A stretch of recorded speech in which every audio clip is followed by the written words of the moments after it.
अवनी गुस्से में पवन को गुड नाइट बोलती है और सोने चली जाती है। पवन छत पर अकेले बैठकर तारे गिन रहा होता है। तभी उसे गहरे वाले गोदाम से कुछ गिरने की आवाज़ सुनाई देती है। पहले तो वो ध्यान नहीं देता, सोचता है शायद कोई बिल्ली चूहा टॉम एंड जेरी खेल रहे होंगे। पर फिर जब दोबारा से आवाज़ आती है तो पवन चौंक जाता है। वो छत पर ही गोदाम की ओर झांकता है। उसे वहाँ एक आदमी की परछाई दिख जाती है। पहले वो सोचता है कि कहीं ये कोई भूत प्रेत तो नहीं। फिर खुद को समझाता है कि नहीं पवन, भूत प्रेत जैसी कोई चीज़ नहीं होती। पवन चौकन्ना हो जाता है। वो समझ जाता है कि गोदाम में ज़रूर चोर घुस आए हैं, पर मन ही मन उसे भूतों का भी ख्याल आ रहा होता है।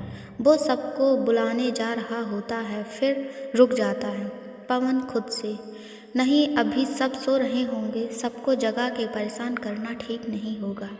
एक चोर से तो मैं खुद ही निपट लूँगा।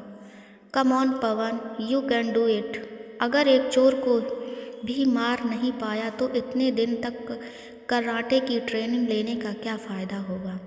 चल बेटा पवन, ये डंडा उठा और उस चोर पर चमका चटका दे। उसे भी क्या याद रहेगा किससे पाला पड़ा था। जय काली कलकत्ते वाली। पवन गोदाम में जाता है। जैसे ही पवन पीछे से चोर को मारने वाला होता है, वो शख्स पीछे मुड़ता है। दोनों एक दूसरे को देखकर जोर से चिल्लाते हैं तो पता चलता है कि ये कोई और नहीं बल्कि अवनी का भाई रूपेश था। पवन रूपेश से, यार तुम लोगों को दिक्कत क्या है? तुम लोगों ने क्या ठेका ले रखा है मुझे परेशान करने का? कभी तुम तो कभी तुम्हारी बहन, पता नहीं कितना डर गया था मैं। रूपेश मुस्कुराते हुए, हाँ हाँ जीजा जी आप तो डर गए। पवन गुस्से में, हाँ तो इतनी रात को सोने के टाइम तुम ऐसे भूतों की तरह घूमोगे तो डर नहीं लगेगा क्या? और बाय द वे, तुम यहाँ क्या कर रहे हो इतनी रात को? रूपेश कुछ छुपा रहा होता है। पवन, क्या छिपा रहे हो तुम रूपेश? रूपेश, कुछ नहीं जीजा जी, कुछ भी तो नहीं। तभी पवन की नज़र वहाँ शराब की बोतल पर जाती है और रूपेश अपने हाथ में गिलास छुपा रहा होता है। पवन, तुम शराब पी रहे हो? रूपेश हिचकिचाते हुए, जीजा जी आप प्लीज़ किसी को बताना मत इसके बारे में। पवन, तुम्हें पता भी है ये शराब तुम्हारी सेहत के लिए कितनी हानिकारक है? आखिरकार तुम्हें किस चीज़ की कमी है जो तुम ये सब कर रहे हो? रूपेश, हाँ सब कुछ है मेरे पास, पर जो होना चाहिए बस वही नहीं। पवन, किस चीज़ की बात कर रहे हो तुम? रूपेश, वही जो हर किसी के नसीब में नहीं होता, जो सिर्फ किस्मत वालों के नसीब में होता है। प्यार। मैं आपकी तरह लकी नहीं हूँ जीजा जी। पवन, अच्छा मुझे पूरी बात तो बताओ, हो सकता है मैं तुम्हारी कोई हेल्प कर सकूँ। और वैसे भी दुख बांटने से दिल का दर्द हल्का हो जाता है। चलो शर्माओ मत, बताओ मुझे क्या हुआ। रूपेश भावुक होते हुए, मेरी एक गर्लफ्रेंड है, या यूं कहूँ कि थी। बहुत प्यार करते थे हम दोनों एक दूसरे से। फर्स्ट टाइम हम कॉलेज में मिले थे, रूपल नाम था उसका। मुस्कुराते हुए, हम दोनों के नाम रूप शब्द से ही शुरू होते थे, इसलिए हमारे रोल नंबर भी आगे पीछे होते थे। मैं प्यार से उसे रूपा बोलता था। मैं तो पढ़ाई में एवरेज था, पर वो टॉपर थी।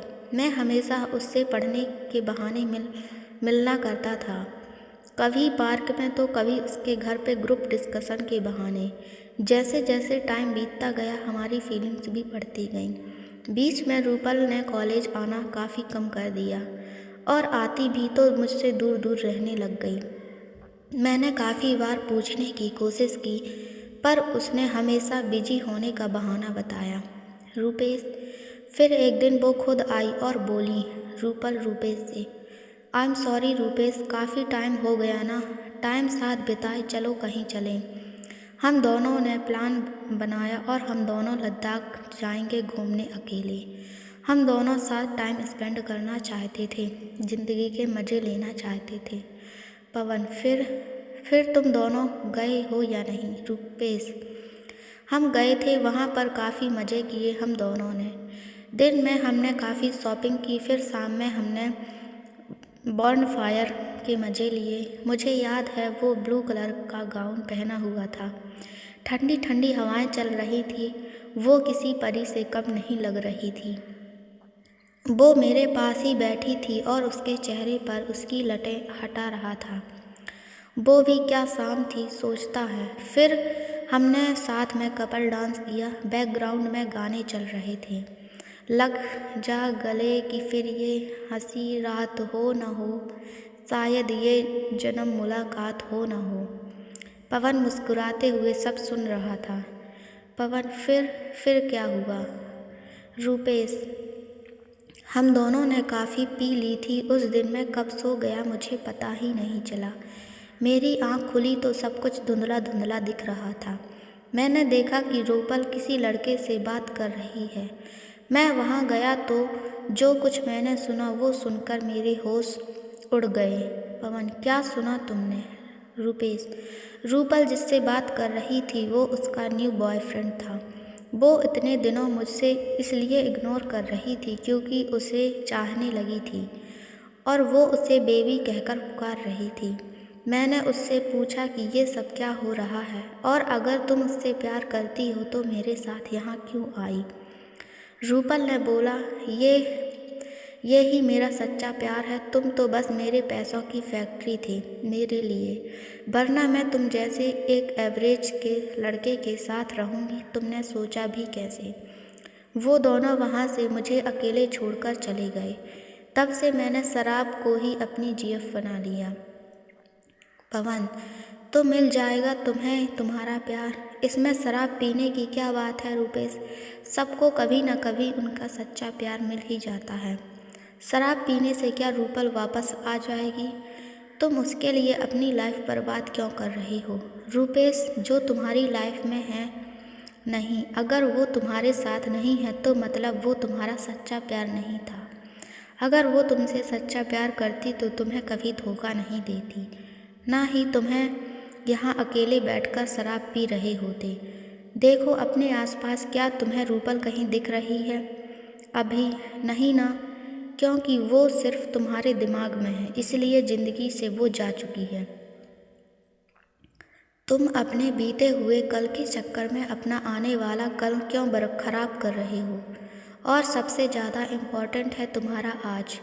तुम उसी ही बर्बाद कर दोगे तो आने वाला कल कैसे अच्छा होगा? रूपेश, जीजा जी, मुझे कोई फ़र्क नहीं पड़ता।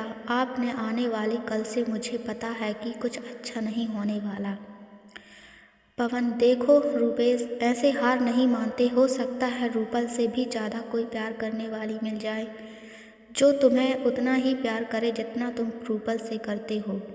पर अगर तुम ऐसे ही अपना पास्ट की पट्टी अपनी आंखों पर बांध कर रखोगे तो और कुछ कैसे देख पाओगे?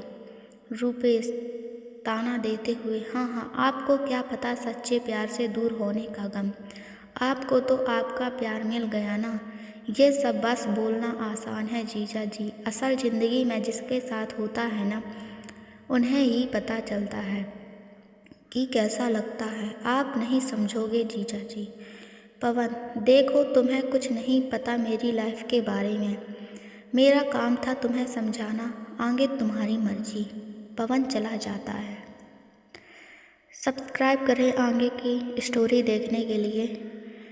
लाइक करें, शेयर करें, कमेंट करें। Thanks for watching.